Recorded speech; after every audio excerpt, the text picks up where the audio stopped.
Good Monday evening, and welcome to another episode of The Political Chick on CBS's online radio network, chataboutit.com. Thanks so much for tuning in. Hope you had a nice week.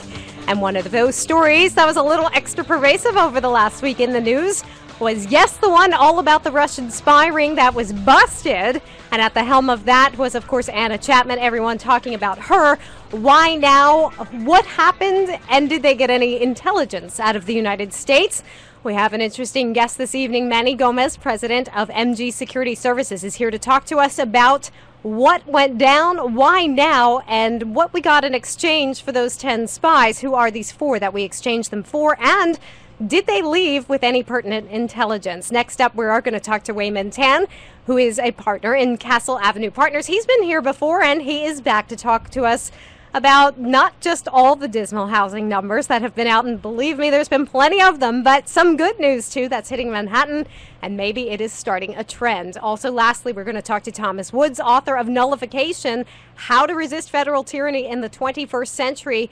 He's going to join the conversation to talk to us about, has federal government just gone too far with its powers? Are you happy about the fact that there are thousands of individuals who opted out of their health care and now have to pay for health care? And are you happy about the fact that we just all have to have health care as it is? What about the bailouts? Was that taking an abuse of power, or was that within the constitutional rights? Thomas Woods is going to tell us what states can be doing, what some of them are doing, and maybe some more should be jumping on board to take the power back to the people and back to the states. If at any time you want to give us a call, 877-CHAT-212 is the number.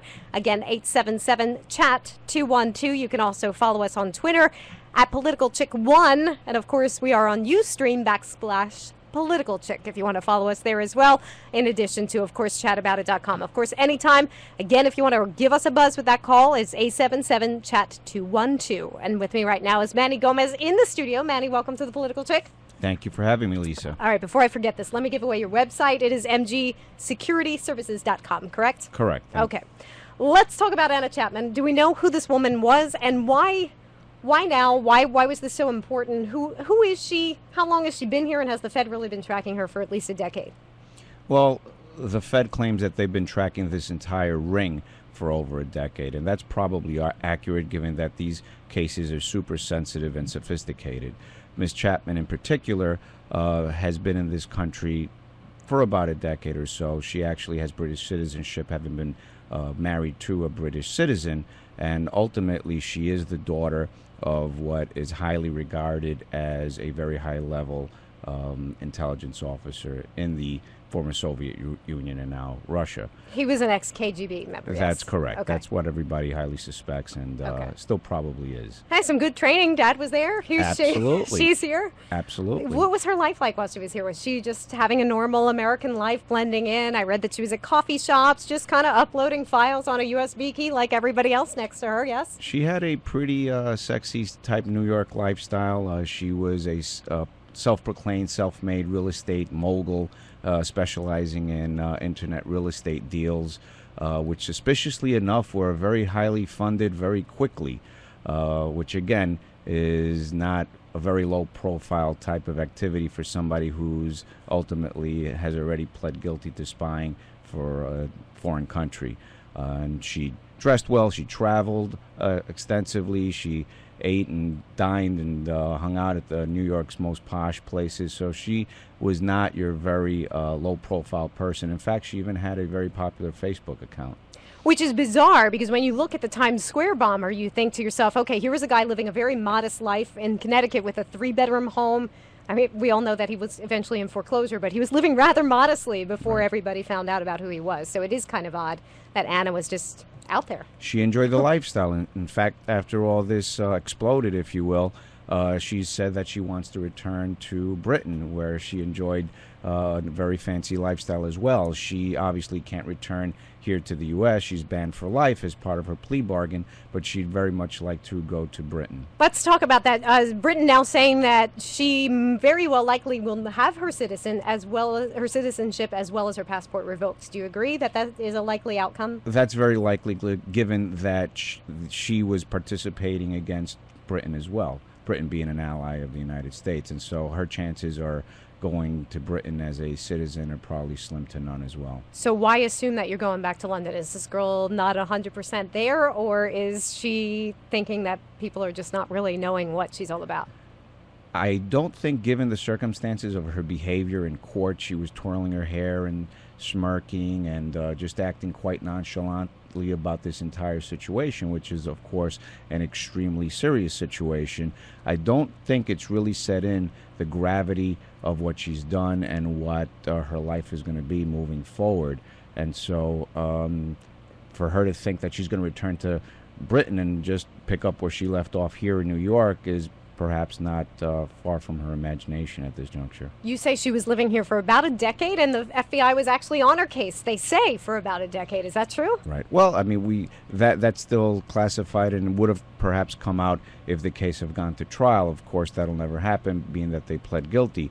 But again, these cases do take many years, and it wouldn't surprise me whatsoever if perhaps not her, but other folks in the ring have been under investigation for a decade and ultimately led to her, if not her being the first person in the ring. So as an ex-FBI agent, would you say you are completely confident that they are on top of everybody, that they do need to be on top of here in the United States? Well, the FBI has sole jurisdiction over espionage cases. They are the best in the country, if not the world, when it comes to these cases. And I have every confidence that they did a superb job. Well, it's proven that they did a superb job in this particular case. I'm sure that they're tying up any and all loose ends that may still be out there with this case, interviewing people and contacts and ensuring that there are no other possible people involved in this particular ring. And they'll keep doing the great job that they've been doing for a century. Okay, one loophole there. We did bust 10 of those 10. One guy, Christopher, got away. He went to Cyprus, posted bail, and kind of vanished. Are you concerned about this gentleman being at large, or because everybody saw his face, this is really not a concern? I think at this particular time, he's more concerned than we are in terms of where is he going to go get away to. As you said, his face is out there. One of his alleged names are out there, his profile, his background, and so I'm sure Interpol has a warrant out for his arrest. And our intelligence agencies are looking for him internationally. It wouldn't surprise me if right now he's listening to your show from Moscow. I don't know about that, but that'd be nice. Christopher Metsos, is that how you pronounce his last name? Yes, Metsos. Okay. Right. Let's talk about the 4 that we exchanged the 10 for. Obviously, these 4 are extremely important since we didn't exactly do a 1-for-1. Who are these people? One of them is a former nuclear analyst specializing on nuclear subs and that genre, and he, of course, was alleged to have passed information to a British company who was allegedly a front for the CIA. And the other 3 were colonels in the military apparatus of Russia that allegedly provided us information. One, however, is interestingly enough supposed to be Robert Hanson's handler.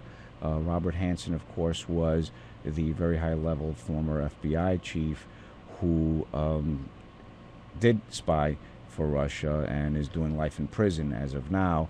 And I'm sure that, if true, we'll have a lot of interesting information to glean from him. Let's talk about interesting information. Did any of these 10 spies leave with any pertinent U.S. intelligence on the way out the door? Would they learn here? I highly doubt that, given that the chain of events happened so quickly, and they weren't charged with espionage or anything near that.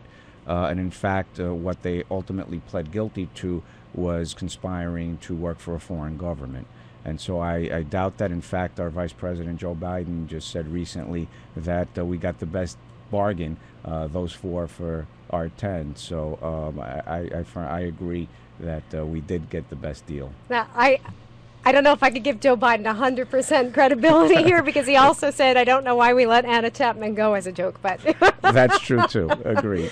But so on the whole, you feel like everything was in fact acted upon appropriately. You don't feel like we lost anything pertinent, and you feel like the FBI is definitely on top of the people they need to be on top of here, whether they're monitoring chat rooms or whether they're monitoring immigration or pertinent intelligence like that. You are confident that we didn't lose anything here. I have every confidence that they handle this appropriately. They're the subject experts in this particular environment, and I'm sure that they dotted every I and crossed every T before they let these folks back to their homeland.